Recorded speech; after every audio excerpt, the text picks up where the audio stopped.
함께 드리는 예배가 하나님께 영광이 되었으면 좋겠습니다. 우리나라는 6.25 전쟁을 겪는 등 그동안의 많은 어려움과 고통의 역사를 가지고 있습니다. 특히 우리나라의 역사를 보면 주로 침략하기보다는 침략을 당하는 역사를 가지고 있습니다. 역사적으로 여러분 그 숫자를 헤아려보면 우리가 침략을 당한 것만 해도 1000번에 가까울 정도의 역사를 가지고 있는 민족이었습니다. 이러한 어려움과 고난을 지내오는 동안에 우리나라는 외세의 침략에 대항하는 그런 강인한 힘을 갖게 되었고, 그리고 우리 대한민국은 지금 세계 경제를 주름잡는 그런 경제 대국으로 성장했던 모습을 발견하게 됩니다. 우리 성도들도 살면서 겪는 수많은 고난들이 많이 있습니다. 물론 여러분, 고난을 좋아하는 사람이야 우리들 가운데 어디가 있겠습니까? 그렇지만 하나님 안에 사는 우리 믿음의 성도들의 당하는 이 고난을 결코 두려워하지 말라고 성경은 우리에게 말씀하고 있습니다. 오히려 고난은 축복으로 나가는 지름길이 되는 것입니다. 이 고난을 잘 극복하고 나면 더욱 놀라운 복이 있음을 기대하는 성도가 되어야 할 줄로 믿습니다. 이런 하나님의 말씀과 비전을 가지고 살아가는 사람은 어떤 고난과 환난이 우리에게 닥쳐온다 할지라도 기대감을 가지고 지금의 어려움을 극복할 수 있는 능력을 가질 수 있는 사람이 되어질 수 있다고 하는 사실입니다. 구약 성경에 보면 욥이라고 하는 사람이 등장을 하는데, 욥은 마귀 사탄의 계략에 따라서 어쩔 수 없는 고난을 받는 대표적인 사람으로 성경에 기록되어 있습니다. 애매한 고난을 받으면서도 그는 하나님을 향해서 원망하지 않고 자기를 향한 하나님의 뜻이 무엇인가를 발견하고 그 믿음을 통해서 고난을 이겨냈던 사람이 성경에 나타나 있는 욥이라고 하는 사람인 것을 알 수가 있습니다. 믿음의 조상이라고 할 수 있는 아브라함의 신앙도 마찬가지입니다.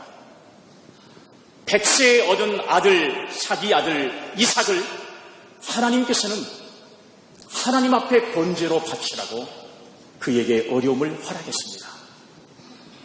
그럼에도 불구하고 아브라함은 믿음으로 그 어려움을 극복해가는 지혜의 모습을 바라보게 되는데, 결국에는 그 고난과 어려움을 통해서 믿음의 조상이라고 하는 엄청난 축복을 누리는 신앙의 사람이 되었던 것을 우리는 알 수가 있습니다. 성도들도 원치 않던 고난을 당하지만 그 고난에는 하나님의 선한 뜻이 존재하는 것입니다. 우리가 알지 못하는 하나님의 선한 계획이 반드시 존재하는 것입니다.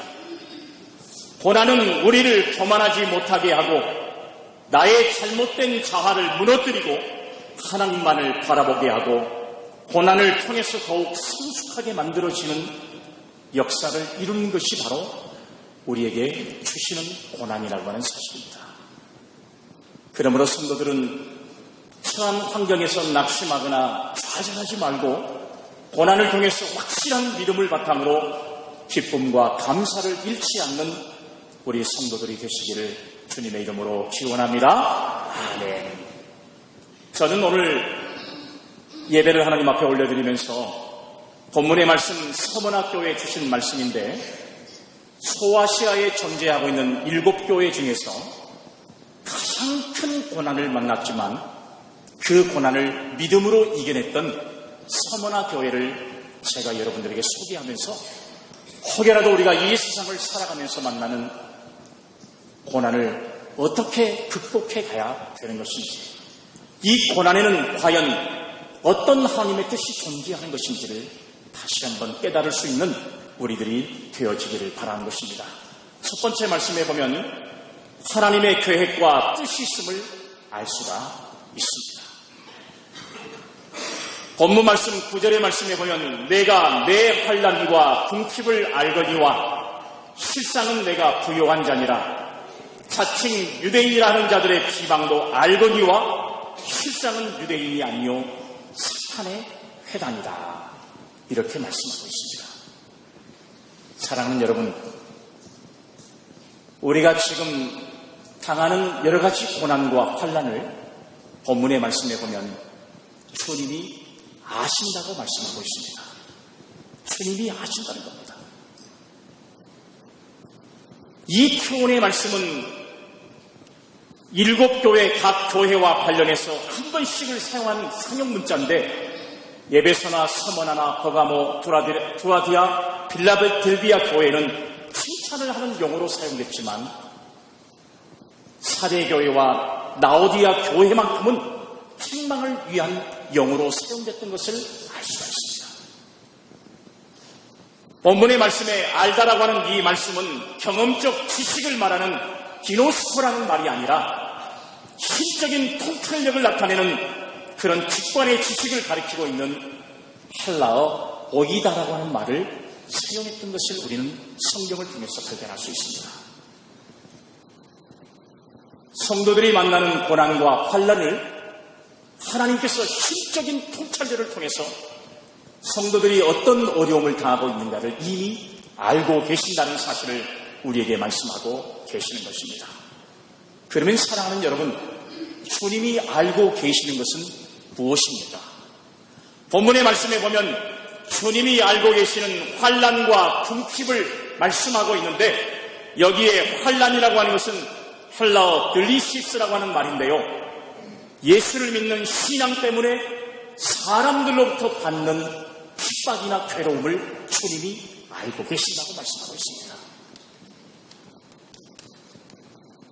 신앙과 믿음을 지키는 성도들이 당하는 이 세상에서의 고난을 우리 주님은 이미 알고 계신다는 사실을 말씀하고 있는 거예요. 뿐만 아니라 여러분, 궁핍이라고 하는 것은 헬라어로 프로케이아라고 하는 말씀인데 가난을 말하는 말로서 신앙 때문에 직장을 잃어버리거나 재산을 압류당하는 등 경제적인 제재로 인해서 생활에 어려움을 당하는 것을 언급하고 있는 말씀인데 주님은 성도들의 그런 문제까지도 알고 계신다는 사실을 여러분 이 말씀을 통해서 우리에게 가르쳐주고 있습니다. 실제적으로 여러분 서머나 교회 성도들은 주님을 믿는다고 하는 신앙 때문에 경제적인 어려움을 굉장히 많이 당한 성도들이 바로 서머나 교회 성도들이었습니다. 그런데 그런 고난을 주님이 아신다고 말씀하고 있어요. 자녀들이 당하는 어려움과 고통을 부모님들이 알고 계십니다. 그리고 여러분, 성도 여러분들이 당하는 고난과 어려움을 하나님이 알고 계신다는 사실을 오늘 이 말씀을 통해서 우리에게 가르쳐주고 있습니다. 주님이 아신다는 이 말씀을 다른 말로 말하면 그것은 사랑하면서 지켜주겠다는 약속의 말씀이 이 속에 담겨져 있습니다. 나 때문에 받는 괴로움과 나 때문에 받는 어려움을 주님께서 알고 계시고 그러한 성도들을 지켜주시겠다는 약속의 말씀을 오늘 이 말씀을 통해서 우리에게 가르쳐주고 있는 것입니다. 하나님은 고난 속에서도 믿음을 지키는 서머나 교회를 사랑하신 것처럼 우리의 고난을 알아주시고 사랑하십니다.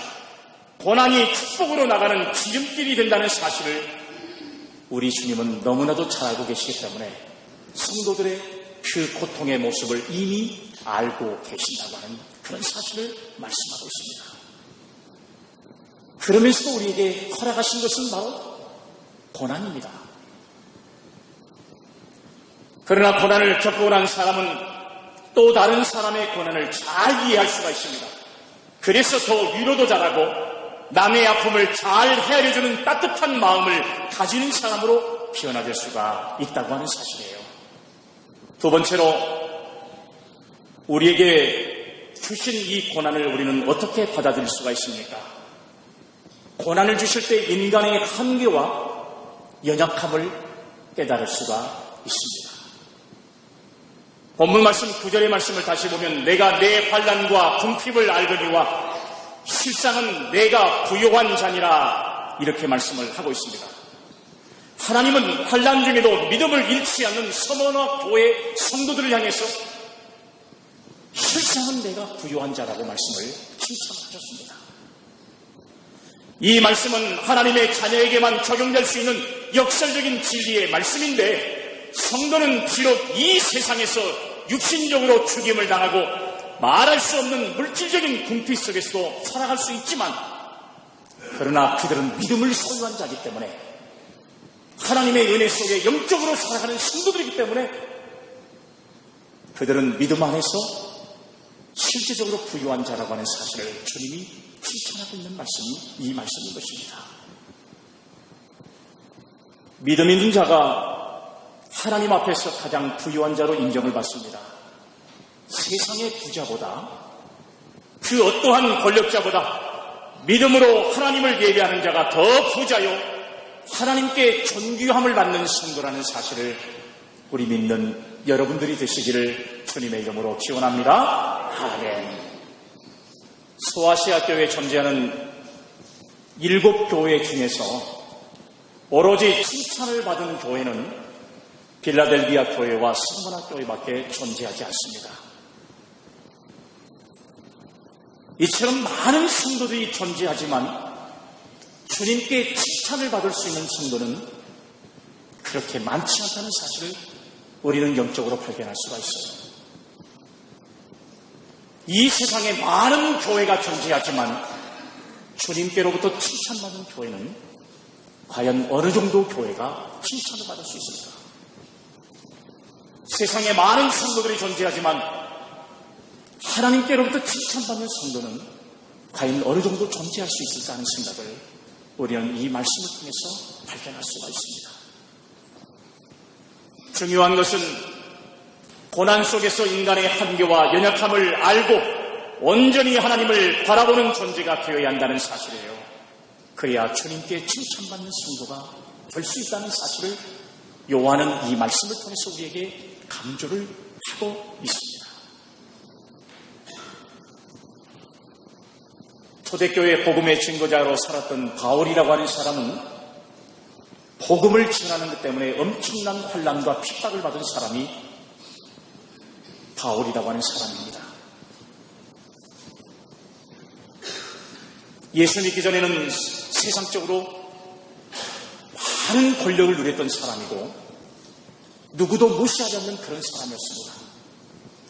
그럼에도 불구하고 그는 예수를 믿는 증인의 삶을 삶으로써 옥에 갇히기도 하고, 그리고 수많은 환난과 핍박을 만났지만 그럴 때마다 하나님을 향해서 원망한 적이 없었어요. 그는 자기가 고난을 당할 때 더욱 낮아졌고, 그리고 고난을 당할 때 더욱 겸손해졌고, 그리고 더 뜨거운 마음으로 주의 복음을 증거할 수 있는 전도자의 사명을 살았던 사람이 바울이었습니다. 성도들에게 무서운 것은 고난이 아니라 유혹이라고 하는 사실입니다. 고난과 실패는 문제가 아닙니다. 오히려 기도하지 않는 사람이 사명을 잃어버리는데도 모든 일이 잘 되어가는 그것이 여러분 무서운 유혹이 될 수 있다는 사실입니다. 오히려 하나님의 말씀대로 살지 못하는 사람이 더 잘 되는 이것이 큰 문제가 된다는 사실을 우리는 여러분 성경을 통해서 발견할 수 있는 것입니다. 하나님은 신앙과 믿음으로 바로 살아가려고 하는 사람에게 고난이라고 하는 찌르는 가시를 바울에게 허락했던 것처럼 우리에게 허락하셔서 이 세상의 복음 증거자로 삶을 살아갈 때에 우리로 하여금 더 겸손하게 하나님의 말씀 안에 살아가기를 간절히 원하는 것이 하나님의 뜻인 줄로 믿으시기를 간절히 소망합니다. 아멘. 마지막으로 고난을 우리는 어떻게 받아들여야 하겠습니까? 두려워하지 말고 충성하면서 이겨내는 신앙들이 되어야 합니다. 10절 본문의 말씀을 보세요. 너는 장차 받을 고난을 두려워하지 말라, 이렇게 말씀했습니다. 사랑하는 여러분, 고난은 짧고 영광은 길 것이라는 그런 사실을 우리에게 말씀해 주고 있습니다. 어떤 고난이라도 우리는 충분히 감당할 수 있습니다. 하나님께서 시험을 주실 때는 감당할 수 있게 하고 또한 피할 길을 열어주시기 때문에 고난의 현실만을 바라보지 말고 내가 더 잘 되는 것을 희망하고 기대할 수 있는 여러분들이 되시기를 주님의 이름으로 기원합니다. 아멘. 세상에서 가장 행복한 사람은 어떤 사람일까요? 그것은 기뻐하고 범사에 감사하는 사람입니다. 우리는 어떠한 고난도 두려워하지 말아야 합니다. 오히려 고난 속에서 더욱 풍성하며 이겨나가는 성도가 되어야 할 줄 믿습니다.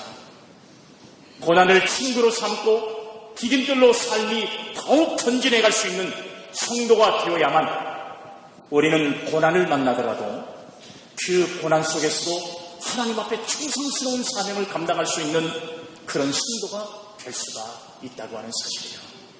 그게 믿음 있는 성도의 모습이라는 사실이에요. 사랑하는 여러분, 어려움을 당할 때가 있습니까? 그럴 때마다 하나님 앞에 더 충성스러운 사명을 감당할 수 있기를 바랍니다. 아멘. 그럴 때마다 하나님 앞에 더 온전한 헌신을 드리는 여러분들이 되시기를 주님의 이름으로 기원합니다. 아멘. 우리 스스로가 변화되지 않고 우리가 스스로 변화되지 못하면 우리는 여러분 이 싸움에서 나약한 존재가 될 수밖에 없어요. 초대교회 성도들은 십자가에 달려 죽고 그리고 사자의 밥이 되는 그 엄청난 고난과 역경 속에서 그들은 신앙과 믿음으로 극복할 수 있는 힘이 있었지만 오늘의 우리들은 그런 어려움을 이겨낼 수 있는 힘이 점점 나약해지고 있습니다.